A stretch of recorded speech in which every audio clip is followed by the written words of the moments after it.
আজকে আমরা এমন একটা বিষয় নিয়ে কথা বলবো যা মাটি নিয়ে আমাদের পুরো ধারণাই হয়তো পাল্টে দেবে।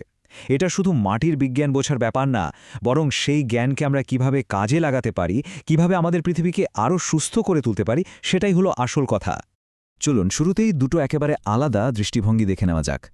একদিকে আছে আমাদের বহুদিনের চেনা প্রচলিত ধারণাটা, যেখানে একটা খামারকে দেখা হয় স্রেফ একটা কারখানা হিসেবে, যার কাজ হলো মাটি থেকে শুধু সম্পদ তুলে আনা। আর ঠিক তার উল্টো দিকে আছে পুনর্জন্মমূলক ধারণা, যা একটা খামারকে দেখা একটা জীবন্ত শরীরের মতো, যেখানে সবকিছুই একে অপরের সাথে জুড়ে আছে, একে অপরের ওপর নির্ভর করে বেঁচে আছে। এই যে কথাটা দেখছেন, এটাই কিন্তু পুরো ব্যাপারটার আসল কথা। এটা এমন এক দর্শন যা শুধু মানুষের খাবারের যোগান দেওয়ার কথা বলে না, একই সাথে আমাদের এই পৃথিবীকে সারিয়ে তোলার কথাও বলে। মানে মানুষ আর প্রকৃতি দুটোই এখানে সমান গুরুত্বপূর্ণ। চলুন তাহলে আমাদের প্রথম অংশে যাওয়া যাক। এখানে আমরা দেখব এই নতুন পদ্ধতির ভিত্তিগুলো কি এবং এটা কিভাবে একটা খামারের ধারণাকেই নতুন করে ভাবতে শেখায়। এই যে পুনর্জন্মমূলক কৃষি, এর মূলে আছে আসলে 4টি খুব সহজ কিন্তু শক্তিশালী নীতি। আর মজার ব্যাপার হলো, এই নীতিগুলো কোনো জটিল কিছু নয়, এগুলো সরাসরি প্রকৃতি থেকে নেওয়া। প্রকৃতি যেভাবে কাজ করে ঠিক তাকেই অনুকরণ করে তৈরি। প্রথমেই আসছে বৈচিত্র্যের নীতি, মানে কৃষি জীববৈচিত্র্য।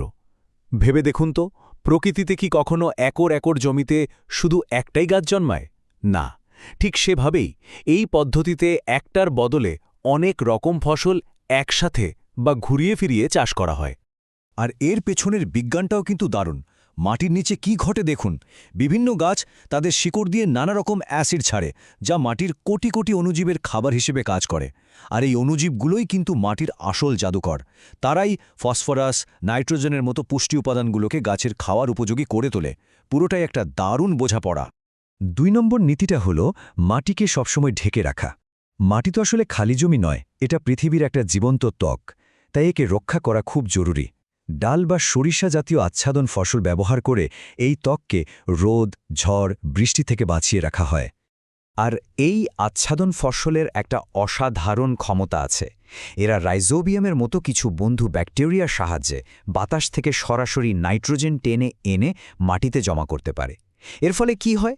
মাটির উর্বরতা প্রাকৃতিকভাবেই বেড়ে যায়, রাসায়নিক সারের আর দরকারই পড়ে না। এরপর আসা যাক তৃতীয় নীতিতে।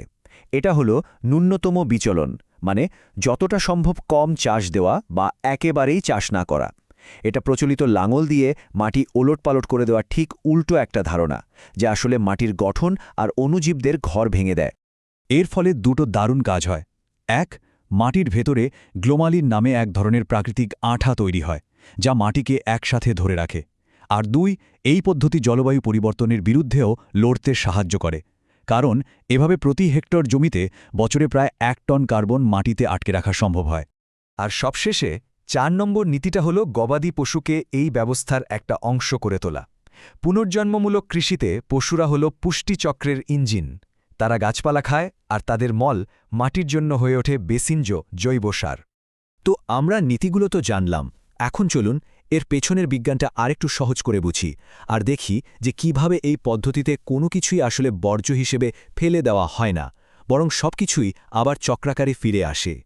ব্যাপারটা শুনতে একটু কঠিন মনে হতে পারে, কিন্তু আসলে খুবই সোজা। মাটির মধ্যে থাকা অণুজীবগুলোই ধাপে ধাপে জৈব নাইট্রোজেনকে ভেঙে এমন একটা অবস্থায় নিয়ে আসে যা গাছ খুব সহজে গ্রহণ করতে পারে। ফলে গাছেরা কোনো রাসায়নিক সার ছাড়াই একটা নিরবচ্ছিন্ন প্রাকৃতিক পুষ্টির যোগান পেতে থাকে। এই সংখ্যাটা একবার দেখুন, 25 কেজি। ভাবা যায় একটা মাত্র গাভী একদিনে এতটা পুষ্টি সমৃদ্ধ গোবর দিতে পারে। আর এই গোবর যখন কম্পোস্ট করে মাটিতে মেশানো হয়, তখন এটা মাটির জন্য একটা পুষ্টির বিশাল ভাণ্ডার হিসেবে কাজ করে, যা ধীরে ধীরে মাটিকে সমৃদ্ধ করতে থাকে। বেশ, আমরা তো কি আর কেন নিয়ে অনেক কথা বললাম। এখন প্রশ্ন হলো কিভাবে, মানে একজন কৃষক কিভাবে এই পথে হাঁটতে শুরু করতে পারেন। চলুন সেই বাস্তবসম্মত রাস্তাগুলি এবার দেখা যাক। দেখুন, এই পরিবর্তনটা কিন্তু রাতারাতি হয় না, এটা একটা যাত্রা। কৃষকরা ছোট ছোট ধাপে এগোতে পারেন। যেমন প্রথমে রাসায়নিক সার কিছুটা কমিয়ে তার সাথে কম্পোস্ট ব্যবহার শুরু করলেন। তারপর ধীরে ধীরে মালচিং বা জৈব কীটনাশকের মতো কৌশলগুলো যোগ করলেন। এমনকি পঞ্চগব্যের মতো সম্পূর্ণ দেশীয় জিনিসও ব্যবহার করা যেতে পারে, যা একই সাথে সার এবং কীটনাশক দুটোরই কাজ করে। তবে এই যাত্রায় কৃষকদের একা ছাড়লে চলবে না, তাদের সাহায্যের জন্য নানা রকম ব্যবস্থা থাকাও জরুরি। যেমন সহজ শর্তে গ্রিন লোন বা মাটিতে জৈব কার্বনের পরিমাণ বাড়াতে পারলে আর্থিক পুরস্কার দেওয়া, এমনকি স্থানীয় পর্যায়ে কম খরচে সার্টিফিকেশন পাওয়ার সুযোগ তৈরি করা, যাতে তাদের উৎপাদিত ফসলের ভালো দাম পাওয়া যায়। তো এত কিছুর পর আসল লাভটা কি? চলুন এবার এই পদ্ধতির সবচেয়ে আকর্ষণীয় অংশে আসা যাক। যখন একজন কৃষক এই নীতিগুলো মেনে চলেন, তখন তার ফলাফলটা ঠিক কী দাঁড়ায়? এই সংখ্যাটা দেখুন, ৭০%। ভাবুন তো একবার, একজন কৃষকের চাষের খরচ যদি ৭০% কমে যায়, তাহলে সেটা তার জন্য কতটা বড় একটা স্বস্তি। সার, কীটনাশক, সেচের খরচ সবকিছুই নাটকীয়ভাবে কমে আসে। আর গল্পটা এখানেই শেষ নয়। একদিকে যেমন খরচ কমছে, অন্যদিকে আয় বাড়ছে। কারণ আজকাল মানুষ অনেক বেশি স্বাস্থ্য সচেতন। তারা রাসায়নিক মুক্ত, নিরাপদ খাবার চায়। আর তাই এই ধরনের পণ্যের জন্য বাজারে ১৫ থেকে ৫০% পর্যন্ত বেশি দাম দিতেও তারা রাজি। তাহলে পুরো ব্যাপারটা যদি এক জায়গায় করে দেখি, পার্থক্যটা কিন্তু দিনের আলোর মতো পরিষ্কার।